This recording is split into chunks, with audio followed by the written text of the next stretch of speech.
prove their case. And then Many all corrections, 30 kilometres high, and and one claim there are amazing in the morning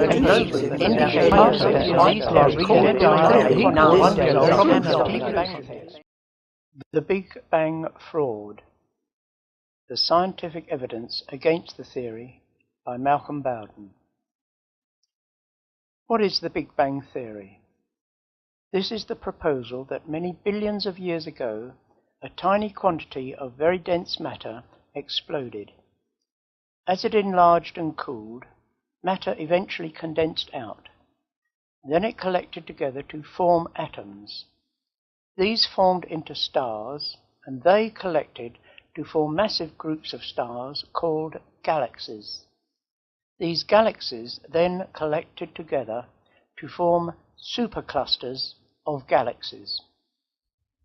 As the universe continued to expand, the galaxies moved further away from each other. And the further away they were from our galaxy, the faster they were moving. Imagine the universe is like a huge balloon with dust particles inside it. As the balloon expands, every dust particle moves away from its nearest neighbours, and the further particles will be moving very rapidly away from those near the centre. Watch the three coloured galaxies and their relative movement. The Big Bang Theory arose from an observation by Professor Hubble that the further a galaxy was from us, the larger the increase in the wavelength of its light. As a galaxy moves away from us, its light appears to be shifted to the red end of the spectrum. This is known as the redshift of galaxies. The change of the light is because as the galaxy travels away from us, its wavelength is longer. It is redder. The faster the galaxy moves away from us, the greater the redshift of particular lines in their spectrum. From the amount of change, astronomers can tell how fast a particular galaxy is travelling away from us. And Hubble found a relationship between the distance a galaxy is from us and its redshift. From this, they could easily work out how long ago the Big Bang took place. This figure has had many huge changes, but the present figure is 13.7 billion years. Thus, the whole theory depends upon the redshift being an indicator of a galaxy's distance and its speed away from us. But is this correct? Holton Arp was investigating quasars which are very bright bodies with very large redshifts, so they must be a very long way away from us. But then he found that many of them had a small wisp of material between them and a galaxy, indicating that they were quite close together. The problem for the Big Bang Theory was that the galaxy generally had a very much smaller redshift than the quasar. He found that this was not a coincidence. The number of cases was far more than random chance. One quasar with a high redshift was in front of a galaxy with a much lower redshift. The quasar should have been over 90 times further away than the galaxy. Other galaxies showed a similar connection between a galaxy and a quasar with a huge redshift. The obvious conclusion was that redshift is not due to the speed of recession, but due to some other factor. He also found that there was often another quasar on the opposite side of the galaxy, as though the galaxy had expelled two quasars in opposite directions. Furthermore, as the quasar moved away from the galaxy, their redshift reduced and their brightness increased. So there was clear evidence that redshift was not an indicator of speed of recession, and this should have demolished the Big Bang Theory. But what actually happened? It was as if a huge button had been pressed around the world to prevent this evidence gaining credibility in conventional science. Firstly, his telescope time was removed, preventing him from making further observations. Secondly, his papers were not accepted by the main science journals, and in fact his detractors made vicious comments about his work. Thirdly, he was not allowed to use an X-ray map of quasars in his book without permission. Fourthly, the scientists writing papers that supported his views were refused publication. Finally, such was the opposition that these objects were excluded from examination, and photos were even cropped to remove them. To have academic freedom, he moved to Europe, and to bypass these barriers he wrote a book called Quasars, Redshifts and Controversies, in which he presented his evidence and how he was subsequently treated by orthodox scientists. In a subsequent book, Seeing Red, he gives his views of the opposition he faced. I give just 2 quotes. If you take a highly intelligent person and give him the best possible elite education, then you will most likely wind up with an academic who is completely impervious to reality. Science is failing to self-correct. We must understand why in order to fix it. On the first point, I think he is wrong. There is nothing inadequate in the abilities of those who opposed him. The reason for their opposition was that his evidence threatened their Big Bang theory that they had supported for many years.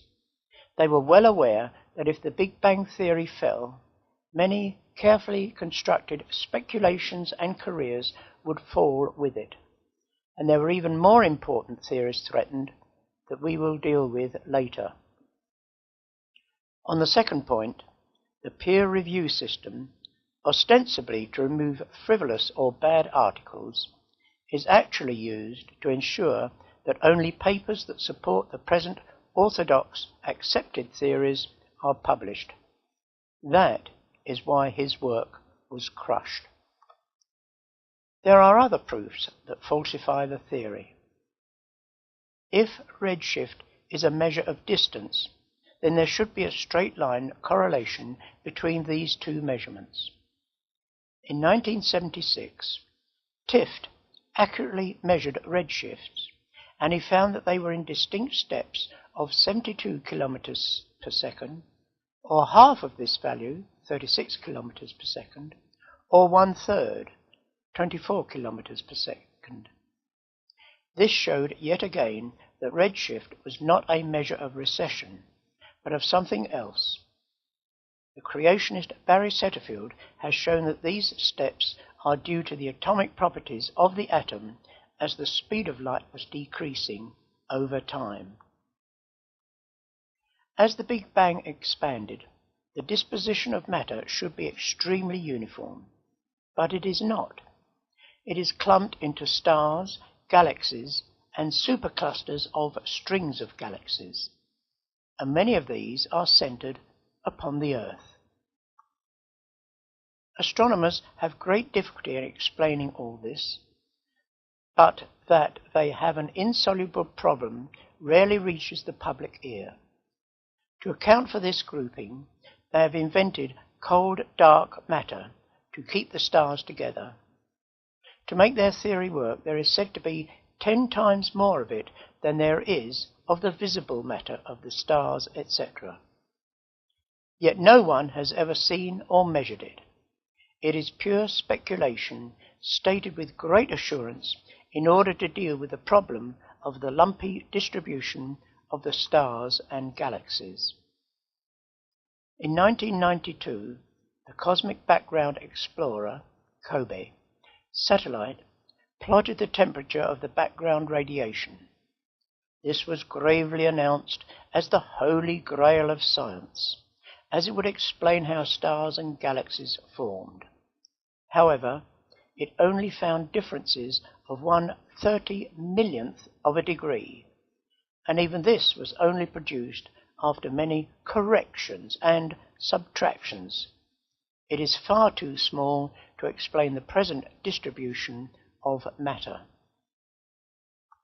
Creationists have shown that this low temperature is easiest explained as the energy from the millions of stars warming up the dust in the ether. Calculations show that it would take about 6,800 years for it to reach the present temperature, which is not far from the biblical age of the Earth and universe. In 1976, Vashni collected quasars into 57 groups with similar spectra. He then found that each group had the same redshift. This pointed to quasars forming concentric shells around the Earth, making the Earth effectively the center of the universe. Further research supported his claim. Searching on Wikipedia will show how much his work has been dismissed, for it says his works are, quote, rarely cited. We can guess why. Later it was reported that Vashni had recanted from his claim, but this he flatly denied. It demonstrates once again the depths of underhand ploys and dirty tricks that the opposition will stoop to in order to destroy any evidence that damages their conventional theories and that places the Earth at the center of the universe. So in summary, Holton Arp showed us that redshift was not related to the galaxies moving away from us. Tift showed that redshift was emitted in steps and was not continuous. The low temperature of the background radiation was so uniform that it could not explain how stars or galaxies could have formed from the initial Big Bang. And finally, Vashni showed that quasars were in bands of similar spectra centered on the Earth. What more evidence is needed to demolish once and for all the Big Bang theory? If the Big Bang is destroyed, as we hope we have proved, evolution is destroyed with it, for it relies on it to provide the huge time spans for evolution to take place. So let me conclude by warning young people about to embark on a career in science, that should they enter any field that has even the remotest connection with the three subjects of evolution, the Big Bang, and relativity, that if they discover anything that contradicts any of these three theories, they will find themselves under immense pressure to change their evidence, or their results will not be published and they will be ostracized by their peers, as Holton Arp discovered.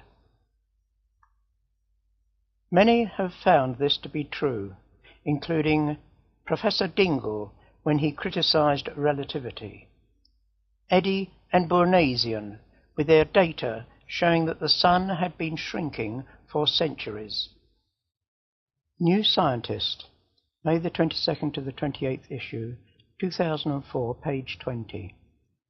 In this issue was an open letter signed by 34 scientists who complained that criticisms of the Big Bang theory were consistently blocked.